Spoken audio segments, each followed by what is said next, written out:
ازيكم؟ النهارده هنتكلم عن تاريخ وانواع كلب معروف جدا، وهو الروتوايلر اللي ناس كتيرة بتحبه. الروتوايلر كلب حراسة ألماني، ولكن تاريخه وأصله بينحدر من نوعية كلب ماستيف منقرضة بترجع للمملكة الرومانية. كان بيتم استخدامه ككلب راعي ماشية، كان بيشتغل في المزارع وبعد كده بيحرس وبيجر عربيات اللحم للجزارين من المزرعة للمحل بتاعهم، وده بسبب بنيته الجسدية قوية جدا. ولكنه بعد كده تم استخدامه في الشرطة والحراسة، وحاليا يعتبر من أفضل أنواع كلاب الأسرة والحراسة في العالم. الروت شكله متغيرش ولونه واحد فقط، أسود في درجات البني الفاتح أو الغامق. بيمتلك عضة من أقوى عضات الكلاب في العالم. بالرغم من إنه أصله ألماني، ولكن الروت ليه سلالة تانية، وهي سلالة الروت الأمريكية.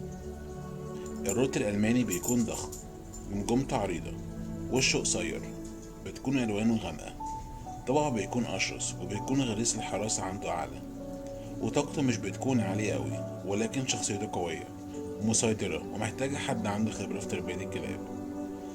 أما الروت الأمريكي بيكون حجمه أصغر، جسمه رشيق وعضلي، وبيكون بوزه أطول.